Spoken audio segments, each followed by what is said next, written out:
Abramos, irmãos, a palavra de Deus em Mateus 19. Mateus capítulo 19.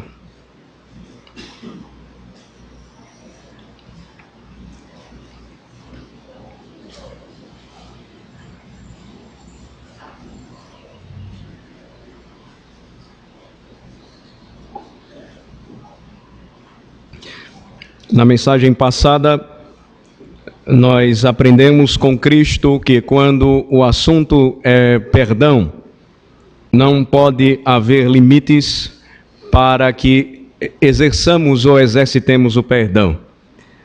Ao contrário do que um descendente da queda falou no passado, Lameque, que por sua vida deveria ser vingado 7 vezes 7, Jesus diz que não apenas 7 vezes, mas até 70 vezes 7. O homem de Deus não deveria ser violento, mas ele deveria ser perdoador quando um irmão pecasse contra ele. Nós vimos isso e de uma maneira maravilhosa sendo explicado por nosso Cristo, quando ele tomou uma parábola e mostrou que nós fomos perdoados por algo que jamais poderíamos pagar. E como, então, não perdoaríamos aqueles que fizeram tão pouco contra nós? Na realidade, o tema não é de difícil tratamento, porque o nosso coração é duro. A nossa natureza terrena, ela é humana, carnal e demoníaca. As nossas inclinações, os nossos sentimentos, a nossa vontade sempre pendem para o lado mal, normalmente. Mas o poder da graça transformadora do Evangelho de Cristo possibilita então ao homem de Deus, à mulher de Deus, perdoar. Assim como Cristo nos perdoou, perdoar. Nós estamos diante agora de uma nova passagem e difícil passagem. Mateus capítulo 19, Jesus, ele deixa a Galileia e ele segue novamente para Jerusalém, seguindo o território da Judéia, do lado leste do Rio Jordão. As multidões o seguem, dizem os versículos 1 e 2, e mais uma vez o Senhor demonstra o seu amor e compaixão para com os perdidos, curando-os ali. O que se segue então é mais uma vez uma disputa. Os fariseus queriam saber se de fato Cristo estava disposto a levar até as últimas consequências o tema perdão. E agora a relação deste assunto na narrativa ou na sequência da narrativa trata de um ponto até hoje difícil quando o assunto envolve relacionamento, divórcio. A primeira oportunidade que tive de falar sobre este assunto foi quando nós pregamos no mesmo Evangelho o Sermão do Monte, capítulo 5. Até hoje, as mensagens que são publicadas da nossa igreja na internet, até hoje, esta é a mensagem mais acessada. Para os irmãos terem uma ideia, pouco mais de um ano já se passou e são mais de 19 mil acessos. O tema chama a atenção. As pessoas querem saber qual é a posição da Bíblia ou qual é a posição deste pastor ou destes pastores que falam sobre o assunto divórcio. Não somente a mensagem pregada aqui, mas outras mensagens pregadas por outros pastores. Vocês podem fazer uma busca rápida, elas são bastante acessadas. E sabem por quê? Porque o divórcio ainda hoje é um problema sério, atual, e que os homens não conseguiram resolver, que os homens não conseguiram tratar. E se eu pudesse mostrar para vocês as mensagens que recebo até hoje, vocês iam ficar com pena do seu pastor. Herege, lobo enganador, não sabe nada de Bíblia, da parte dos radicais que dizem não pode haver divórcio de maneira nenhuma. Por outro lado, muita gente traz uma mensagem dizendo que receberam conforto ao ouvirem as palavras de Cristo, percebendo o seu erro e encontrando o verdadeiro perdão na pessoa de Jesus. Então, irmãos, quando, mais uma vez, eu tenho o desafio de tratar este assunto com vocês, não se esqueçam que eu conheço a maioria de vocês. Alguns já sofreram ou passaram pelo duro caminho da dissolução de um casamento, o divórcio. Alguns estão enfrentando dificuldades no casamento e provavelmente pensando em divórcio. Outros já passaram pelo primeiro, segundo, terceiro casamentos e mais uma vez são desafiados ou confrontados por Cristo quando o assunto é o divórcio. Mas o que eu quero dizer hoje para vocês, quando nós nos voltamos para este texto de Mateus 19, é o seguinte: não esperem que eu vá tratar o texto de uma maneira frouxa, dizendo então que o Evangelho da Graça permite que uma aliança seja quebrada por qualquer razão ou por qualquer motivo aparente. Por outro lado, também não espere que eu assuma a posição daqueles que ainda hoje mandam mensagens para minha caixa de e-mails, dizendo: mentiroso, lobo enganador, você não sabe nada da Bíblia. Na realidade, hoje teologia, principalmente no Brasil, é igual futebol. Todo mundo acha que sabe. Todo mundo se acha técnico. Todo mundo se acha entendedor. Mas a realidade é que tratar com a palavra de Deus não é tarefa fácil. Ainda que o Evangelho seja simples, nós sempre encontramos passagens de difícil interpretação. Nós temos que lidar com assuntos que não são tão simples assim de se resolver. E nós precisamos tomar o seguinte cuidado. O primeiro deles é, agindo com frouxidão, desmerecermos o ensino do Evangelho de Cristo a respeito deste tema. Em segundo lugar, é acreditarmos que o que Cristo nos ensina a respeito do divórcio precisa de uma mãozinha nossa, porque parece que Cristo está pegando leve demais. E eu acredito que ele precisava dar uma melhorada aqui. Eu me faço fariseu. Então, onde encontramos o equilíbrio sobre o assunto? O equilíbrio se encontra quando Jesus, ele trata deste assunto, agora, não somente afirmando, ou melhor dizendo, reafirmando a santidade do casamento, a santidade da aliança, mas respondendo a alguns fariseus que mais uma vez queriam experimentá-lo. Então eu peço a atenção dos irmãos, Mateus 19, versículos de 1 a 12. E aconteceu que, concluindo Jesus estas palavras, deixou a Galileia e foi para o território da Judeia, além do Jordão. Seguiram-no muitas multidões e curou-as ali. Vieram a ele alguns fariseus e o experimentavam, perguntando: é lícito ao marido repudiar a sua mulher por qualquer motivo? Então respondeu ele: não tendes lido que o Criador, desde o princípio, os fez homem e mulher, e que disse: por esta causa deixará o homem pai e mãe, e se unirá à sua mulher, tornando-se os dois uma só carne? De modo que já não são mais dois, porém uma só carne. Portanto, o que Deus ajuntou, não o separe o homem. Replicaram-lhe: por que mandou então Moisés dar carta de divórcio e repudiar? Respondeu-lhes Jesus: por causa da dureza do vosso coração, é que Moisés vos permitiu repudiar vossa mulher. Entretanto, não foi assim desde o princípio. Eu, porém, vos digo: quem repudiar sua mulher, não sendo por causa de relações sexuais ilícitas, e casar com outra, comete adultério. E o que casar com a repudiada, comete adultério. Disseram-lhe os discípulos: se essa é a condição do homem relativamente à sua mulher, não convém casar. Jesus, porém, lhes respondeu: nem todos são aptos para receber este conceito, mas apenas aqueles a quem é dado. Porque a eunucos de nascença, a outros a quem os homens fizeram tais, e há outros que a si mesmos se fizeram eunucos por causa do reino dos céus. Quem é apto para o admitir, admita. Então, a sequência do texto diz para onde Jesus se dirigiu. Nós já falamos sobre isso.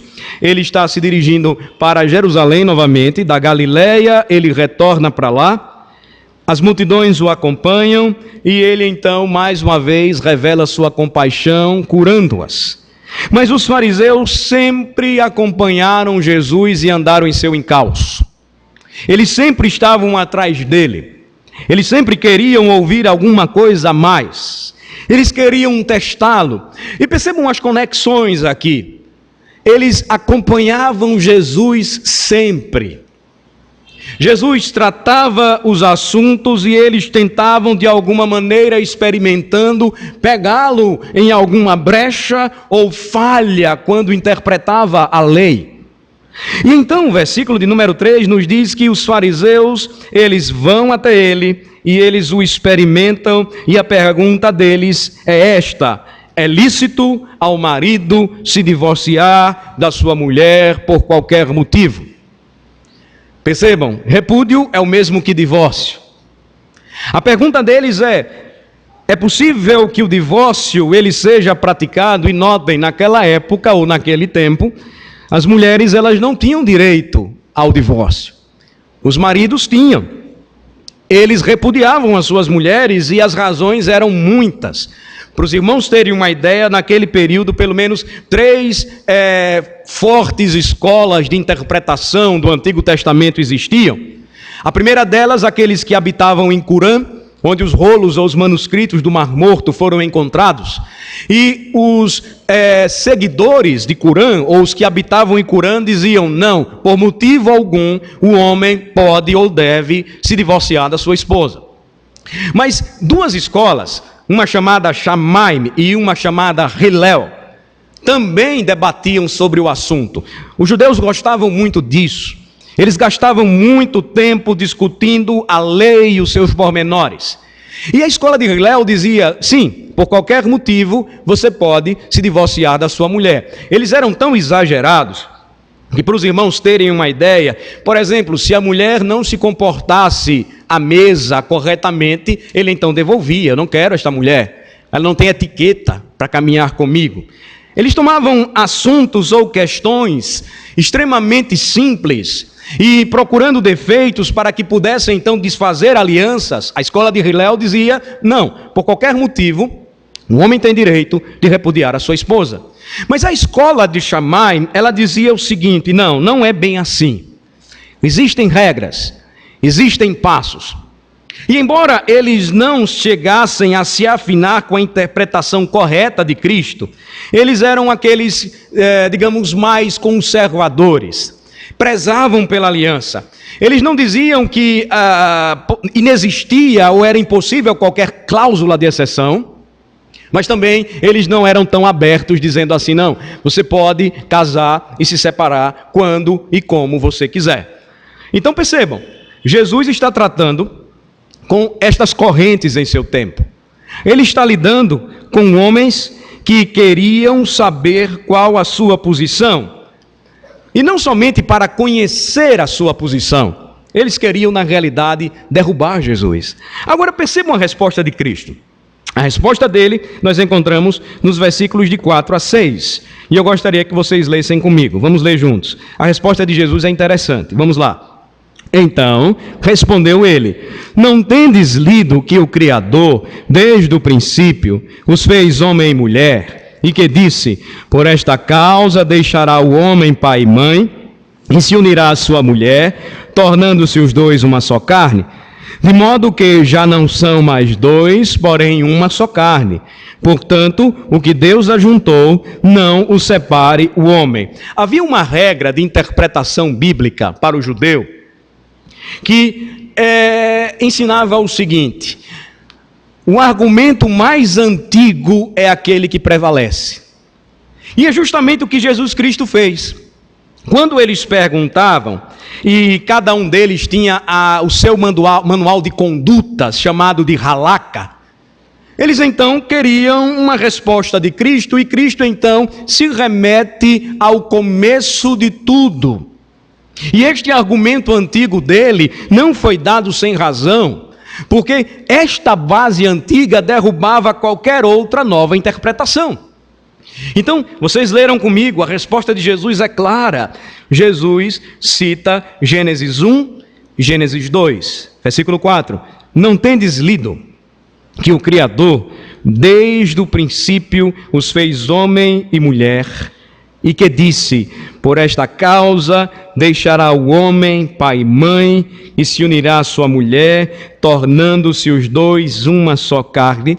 Jesus volta ao princípio, à gênese da criação, e o texto de Gênesis é bem contundente.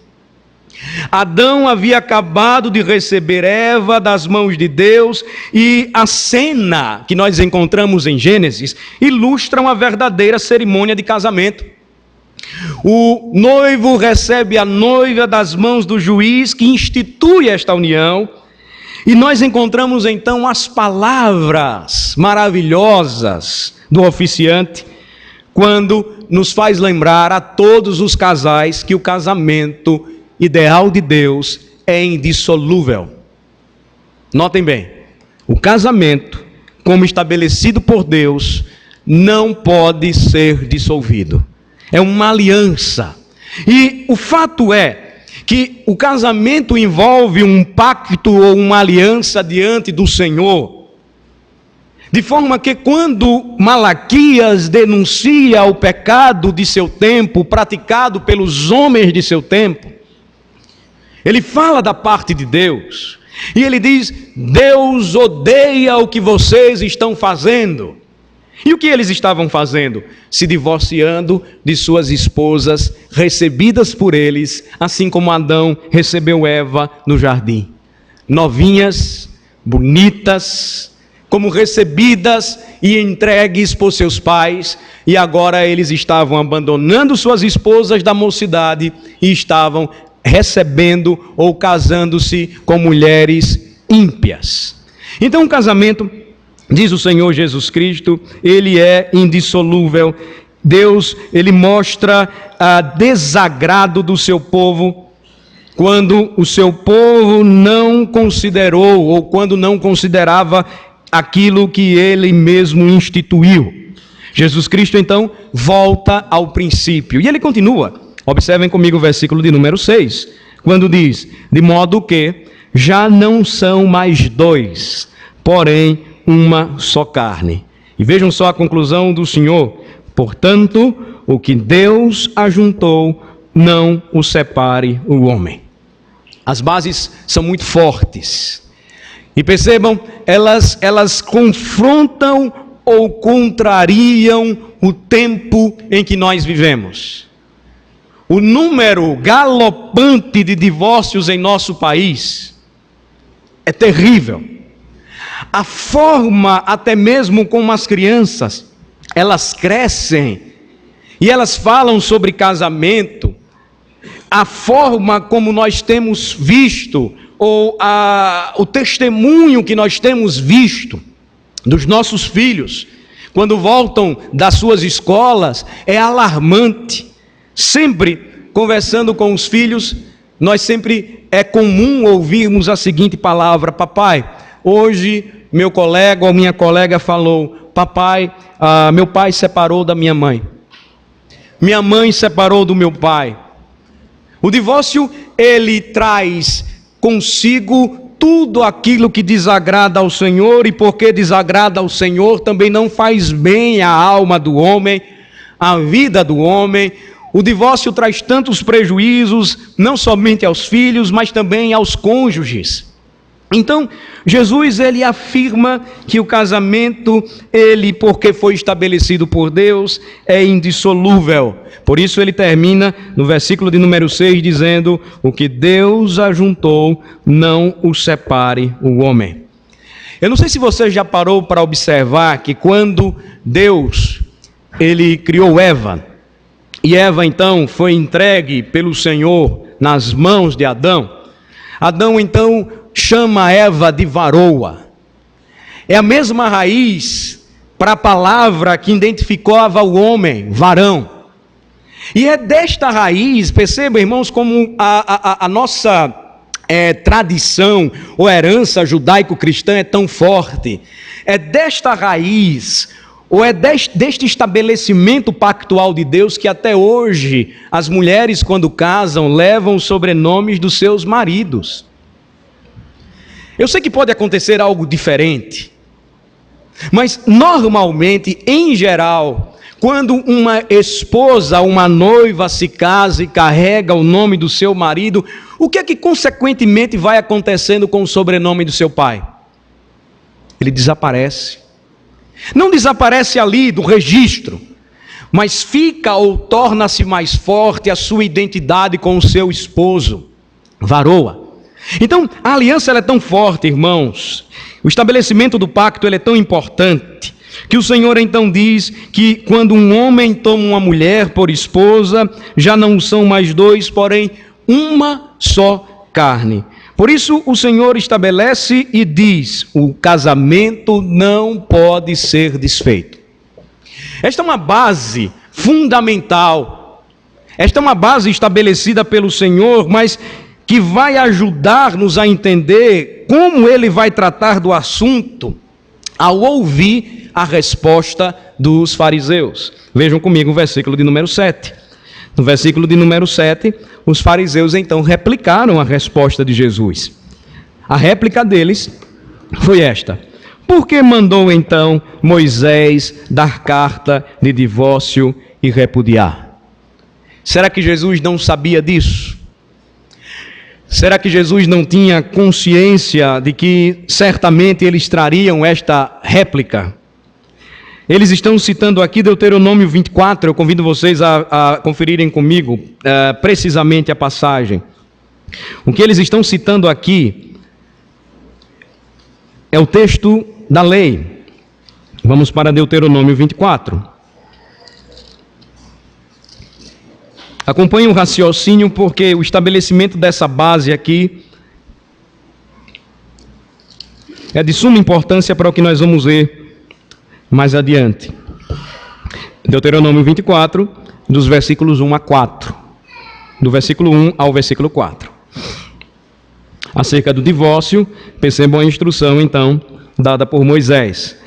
Se um homem tomar uma mulher e se casar com ela, e se ela não for agradável aos seus olhos, por ter ele achado coisa indecente nela, e se ele lhe lavrar um termo de divórcio, e lhe o der na mão, e a despedir de casa, e se ela saindo da sua casa for, e se casar com outro homem, e se este a aborrecer e lhe lavrar termo de divórcio, e lhe o der na mão, e a despedir da sua casa, ou se este último homem que a tomou para si por mulher vier a morrer, então seu primeiro marido que a despediu não poderá tornar a desposá-la para que seja sua mulher, depois que foi contaminada, pois é abominação perante o Senhor. Assim, não farás pecar a terra que o Senhor teu Deus te dá por herança. Onde eles se basearam para fazer tal questionamento ao Senhor?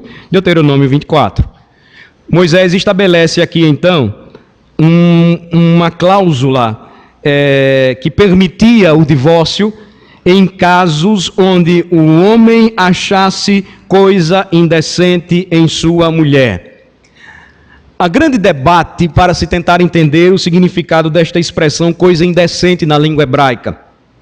Mas o que aponta precisamente esta expressão é aquela que Jesus Cristo vai usar em Mateus 19, que seria a relação sexual ilícita, ou seria algo relacionado à impureza na área sexual. Alguns acreditam que não poderia ser adultério, porque naquela época o adultério era punido com a pena de morte. Mas se um homem encontrasse alguma indecência em sua esposa, era possível que ele pudesse então conceder a ela carta de divórcio. Agora notem bem, Jesus vai esclarecer de uma maneira muito importante aquilo que aconteceu no passado, e que vai nos ensinar que este não é um problema novo. Percebam, nos dias de Moisés, há muito tempo atrás, os homens já pediam divórcio, ou mandavam suas esposas embora, ou não tentavam resolver as suas questões de uma maneira piedosa e temente a Deus. Então voltem para Mateus 19 e vamos observar a resposta de Jesus. Eles replicam, eles citam o texto da lei, nós vimos isso já em Deuteronômio 24, Mateus 19, versículo 7, e eles perguntam, e por que então Moisés mandou dar carta de divórcio e repudiar? Leiam comigo o versículo de número 8, vamos ler. Respondeu-lhes Jesus: por causa da dureza do vosso coração é que Moisés vos permitiu repudiar vossa mulher, entretanto não foi assim desde o princípio. Resposta de Jesus: o legislador, aquele que conhece a lei não somente superficialmente, mas em sua profundeza, é que Moisés concedeu ou permitiu o repúdio naquele tempo, não por outra razão, mas por causa da dureza do coração humano.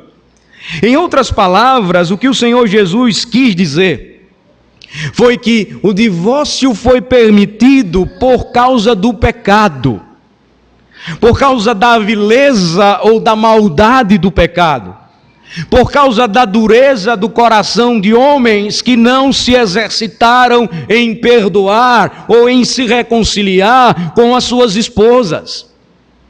Então, notem, uma lei, se não for compreendida perfeita e claramente, ela vai abrir um leque de possibilidades para que a gente peque. E olhem, aqueles que lidam com aconselhamento sabem do que eu estou dizendo. Como as razões apresentadas para o divórcio, elas são tão simples. Eu não digo simples aqui no sentido de que quando há atrito, inexistem os problemas. Não.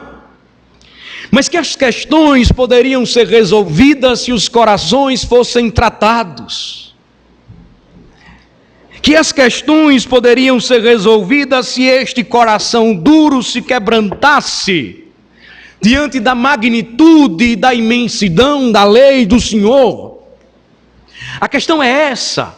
Percebam, Cristo primeiro lança bases fundamentais extremamente fortes para dizer o seguinte, preste bem atenção. Você que é homem e tem responsabilidade pactual maior do que a sua mulher. Você que é homem e está decidido a firmar uma aliança com a sua noiva e se casar com ela, deixar pai e mãe. Casamento não é brincadeira. Casamento é algo extremamente sério. Casamento não diz respeito apenas àquilo que sinto, mas à aliança que faço de fidelidade ao meu Senhor e ao meu cônjuge. Então ela não pode ser quebrada por qualquer razão. A questão não pode ser resolvida como muitas vezes vemos, e isso é muito triste. Às vezes eu sou irônico e vocês pensam que eu estou querendo ser engraçado. Não, eu não gosto nem de palhaçada. Mas às vezes a mulher diz: eu não quero meu marido porque ele ronca. Eu não quero meu marido porque ele tem mau hálito, porque ele solta pum. Será que essas são razões plausíveis para que você se divorcie? Ou você deve incentivá-lo a ser mais cortês e mais gentil? Embora trabalhar muito isso nele pode deixar ele gentil até demais. O homem tem a sua característica, é uma rocha dura. Às vezes o homem chega e diz: eu não quero mais ela porque ela engordou. Eu não quero mais porque eu cansei e eu quero agora experimentar a vida. Ela mudou, pastor, sabe? Mas é claro que ela muda, todo mundo envelhece. Só aqueles que ainda teimam em defender a teoria da evolução é que diz ou afirma que as coisas elas evoluem para melhor. Tudo nesta vida envelhece, até mesmo a gente. Então, irmãos, percebam muito bem, Jesus lança as bases para depois explicar que o divórcio ele foi concedido sim. Mas eu falo isso com muito temor, irmãos. no coração. Porque eu sei que muitos já passaram por isso. E cada caso é diferente, cada caso é excepcional. Mas uma coisa, aqueles que já trilharam o caminho do divórcio nesta noite precisam reconhecer: pecaram contra o Senhor. Não deveriam ter feito isso. Se os motivos não foram aqueles apresentados por Cristo, pecaram. Pecaram contra o Senhor. Quebraram a lei de Deus. Se os motivos não foram plausíveis, e olhem, Cristo vai reduzi-los ao mínimo, dada a magnitude, a beleza e a glória do casamento que reflete a nossa relação com Cristo. Pecaram contra o Senhor. Quebraram a lei de Deus. É necessário que se reconheça isso, porque Jesus conclui no versículo de número 8 dizendo: sim, Moisés permitiu que os homens repudiassem suas mulheres, por causa da dureza do vosso coração. Mas vejam a interpretação maravilhosa de Cristo: mas não foi assim desde o princípio. O mais antigo prevalece, fundamenta e firma uma verdade imutável. Não foi assim desde o princípio. Mas aí agora percebam, irmãos, que Jesus Cristo, Ele, conquanto não ofereça nenhum estímulo divino para o divórcio, muito pelo contrário, nós encontramos em sua palavra exortações bíblicas que giram sempre em torno do sustento, da manutenção do casamento. E nós devemos lembrar, aliás, que o seu primeiro milagre público deu-se em uma festa de casamento. Por causa da dureza do vosso coração, ele apresentou 2 casos passíveis de divórcio. E aí observem comigo, ele vai prosseguir e ele vai então ensinar o seguinte, versículo de número 9. Vamos ler o versículo de número 9 juntos? Eu, porém, vos digo: quem repudiar sua mulher, não sendo por causa de relações sexuais ilícitas, e casar com outra, comete adultério. E o que casar com a repudiada, comete adultério.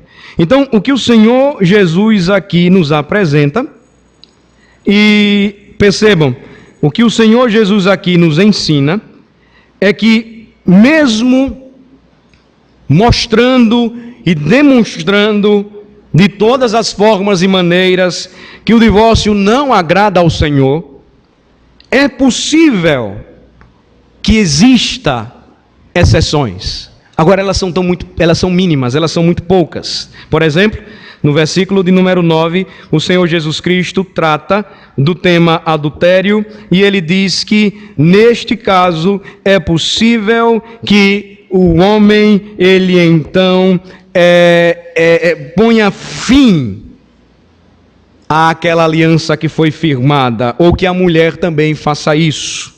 Versículo de número 9 que vocês leram: eu, porém, vos digo, quem repudiar sua mulher, e aqui vejam a exceção apresentada por Cristo, não sendo por causa de relações sexuais ilícitas.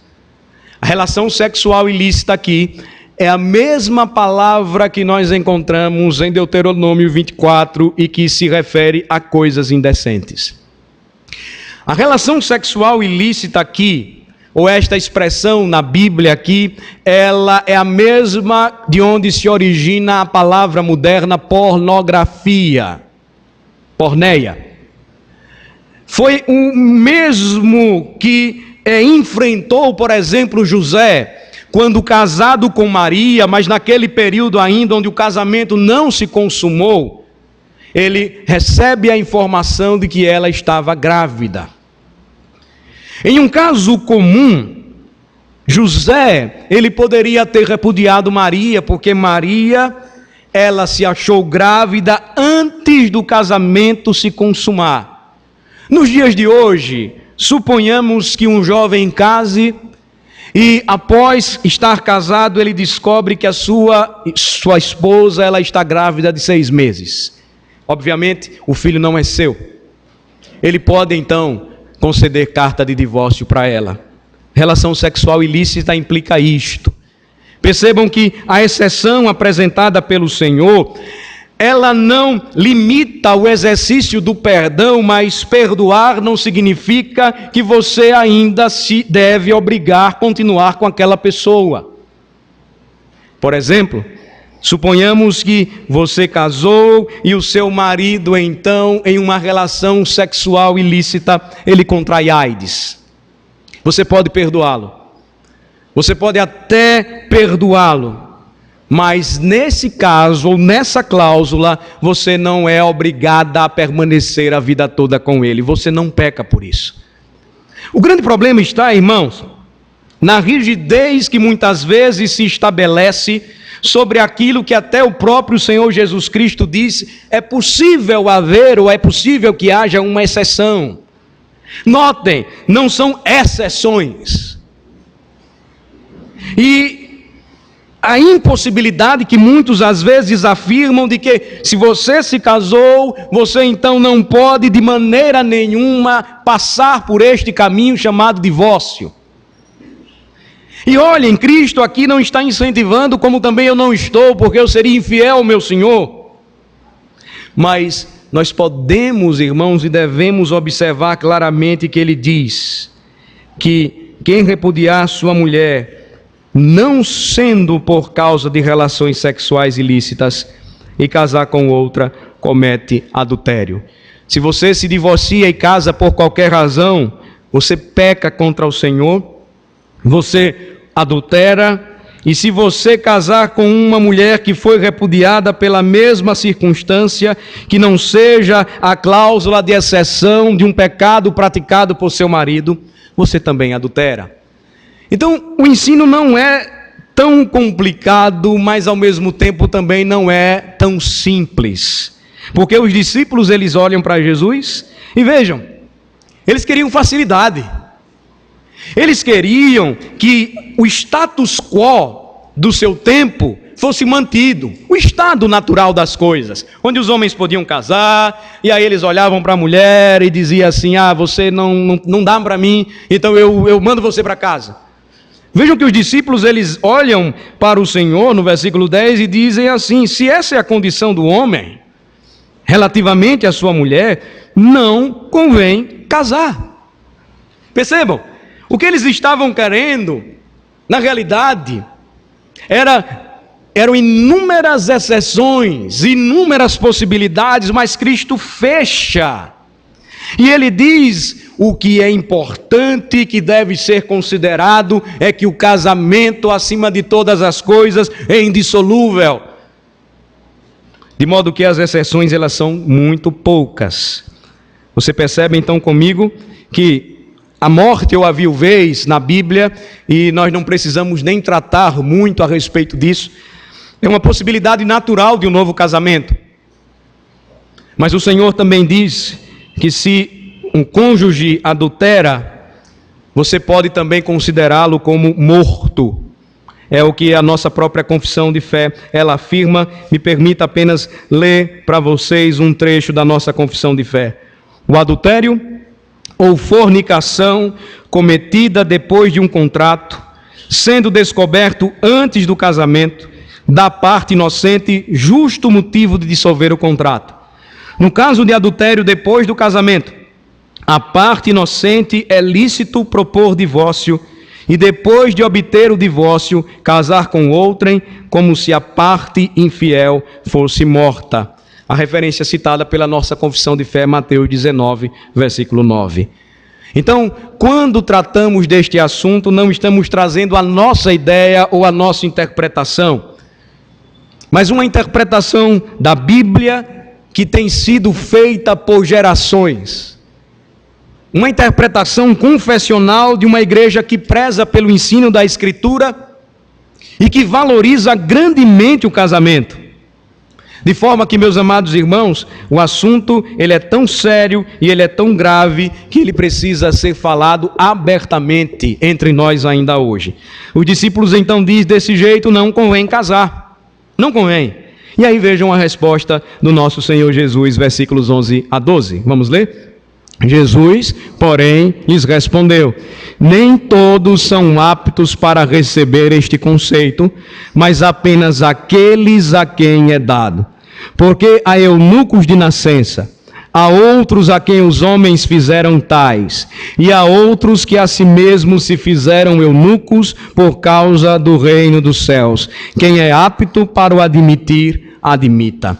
Aqueles que dizem que não há possibilidade nenhuma de novo casamento, com exceção da viuvez, eles afirmam que esta pessoa agora, para entrar no reino, ela precisa se fazer eunuca por causa do reino dos céus. Mas será que Jesus estava tratando disso mesmo? Olhe novamente para a passagem. Os discípulos disseram: não há condição, então não convém casar. Jesus, porém, lhes responde no versículo 11: nem todos são aptos para receber este conceito, mas apenas aqueles a quem é dado.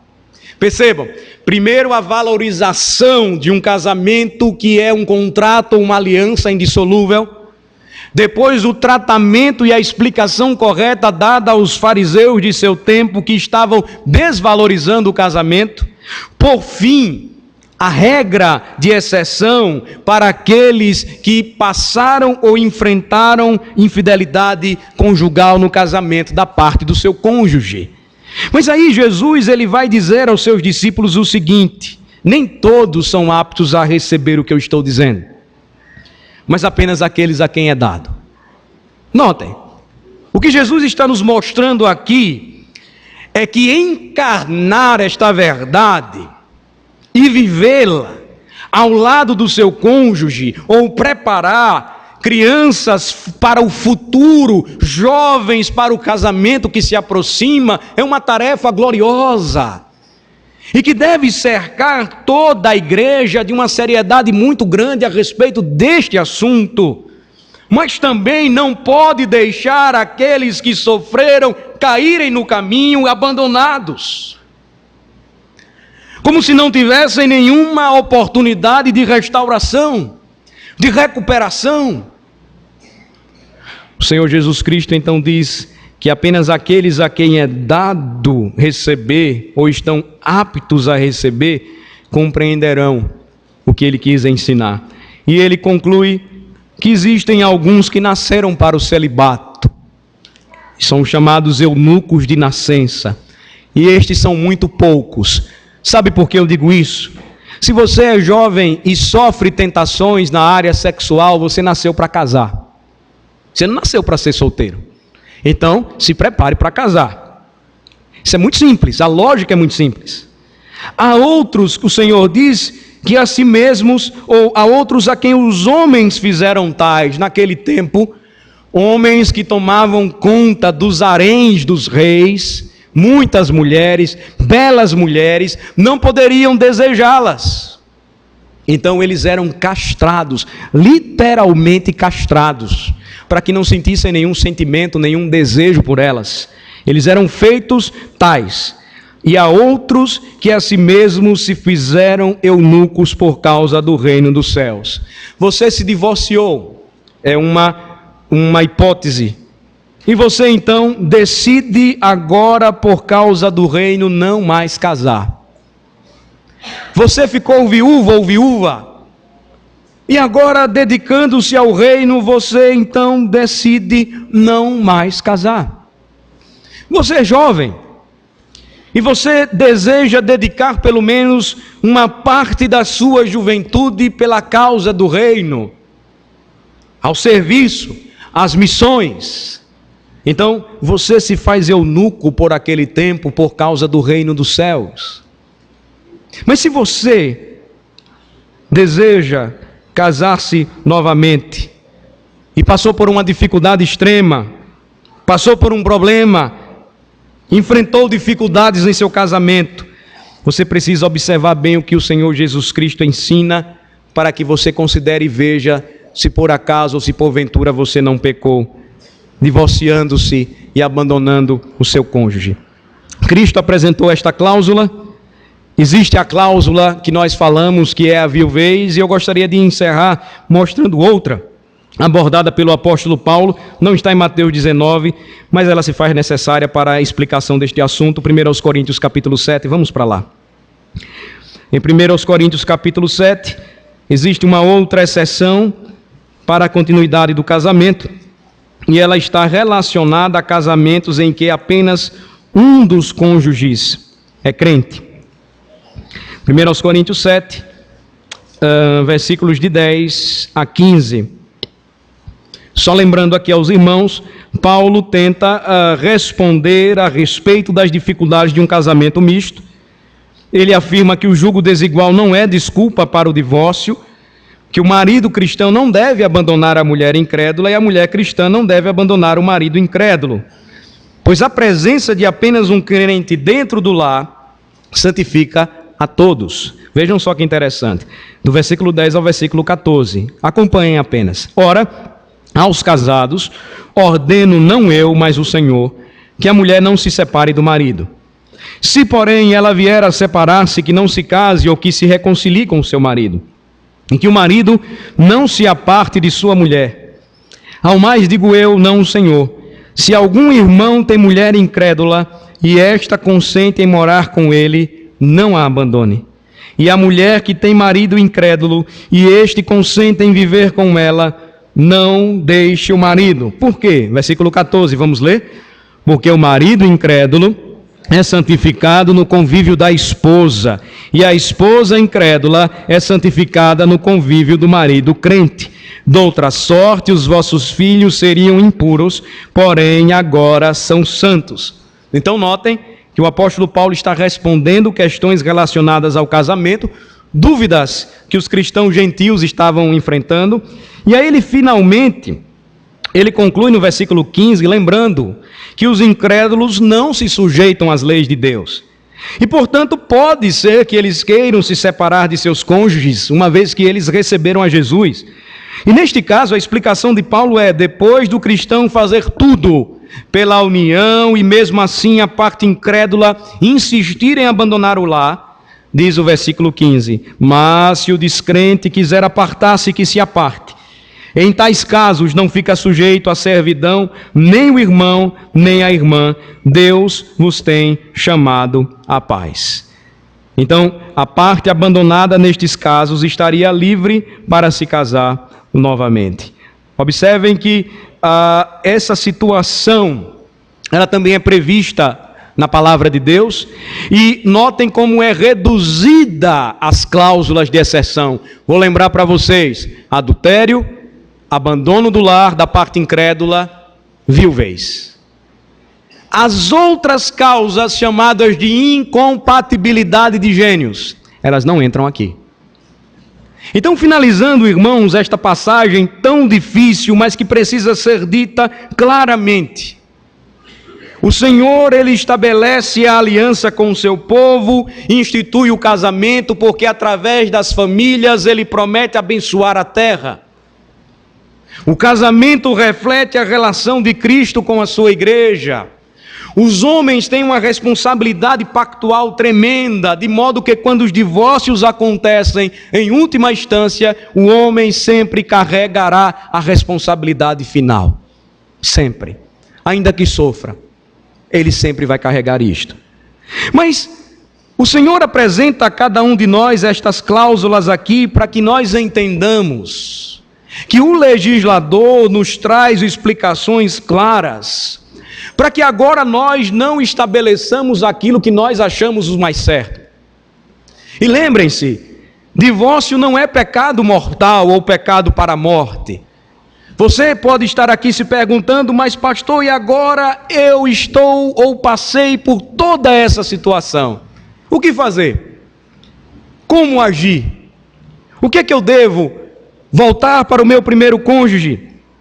Devo fazer isso? A Escritura diz que não. Nós vimos em Deuteronômio 24. O que devo fazer? Viver solteiro? A Escritura diz que não. Se você agora estabelece uma nova aliança. O que devo fazer?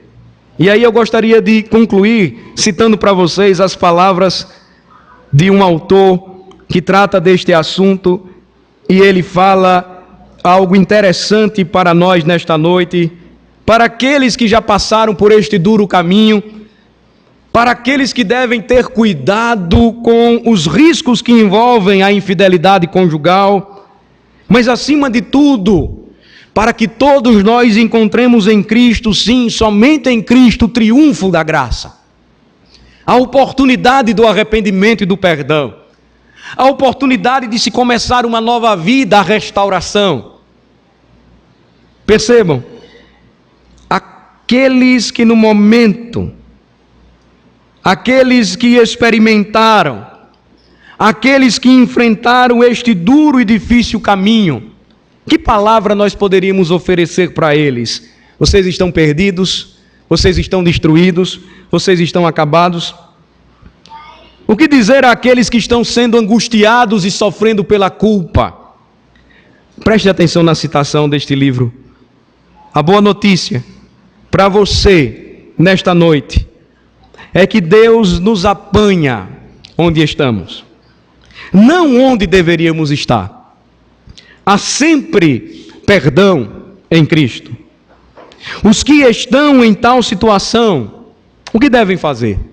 Devem confessar o pecado, devem reconhecer que pecaram contra o Senhor pela dureza de seus corações, devem aceitar o perdão de Deus pela fé e a partir de hoje começar a viver em submissão à palavra de Deus.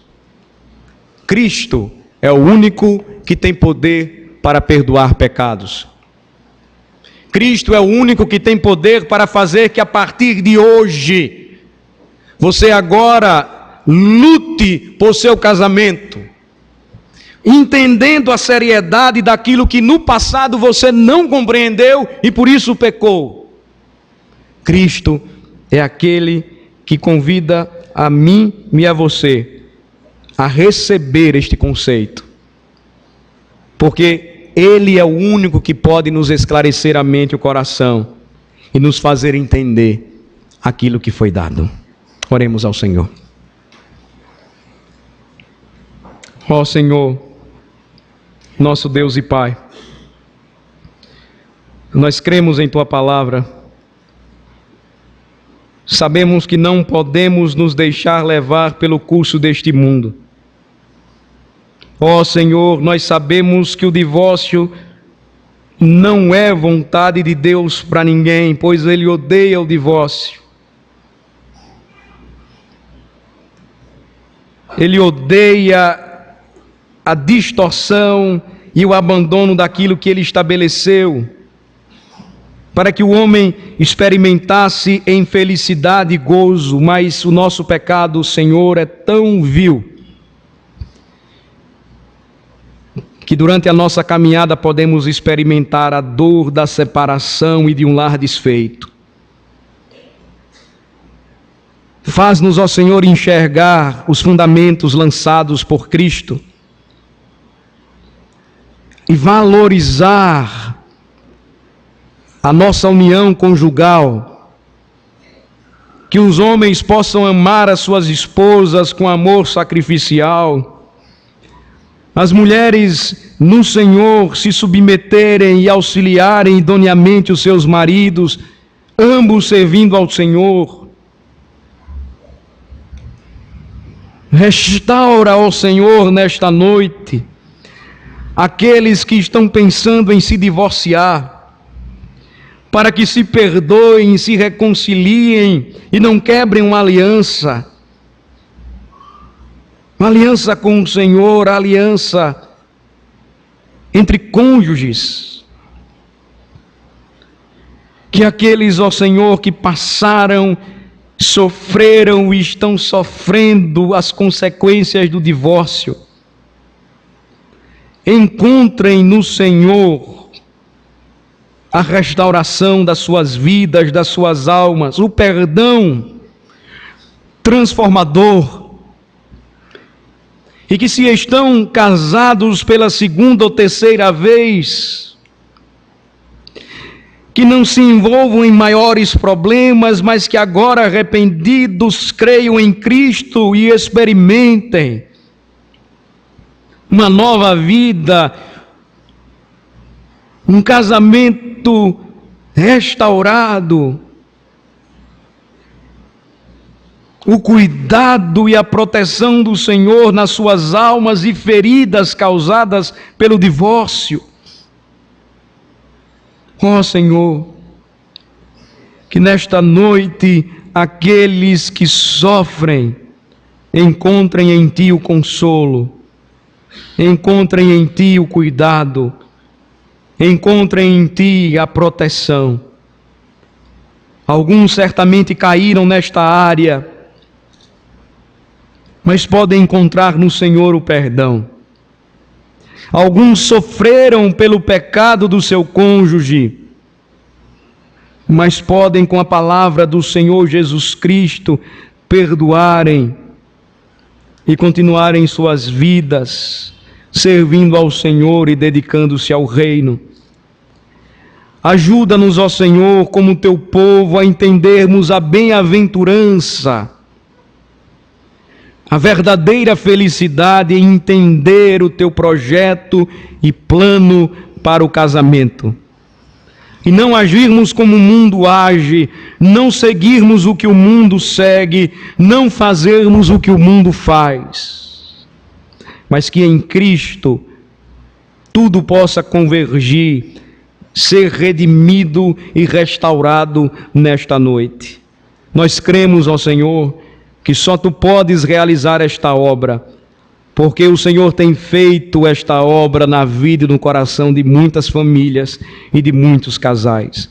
Nós cremos que Tu podes fazer e realizar isto hoje, nesta noite, nos corações daqueles que ainda lutam e sofrem com as marcas do seu pecado e da sua desobediência, que se arrependam hoje e que encontrem em Cristo a verdadeira reconciliação. É no nome dele que nós oramos. Amém. Amém.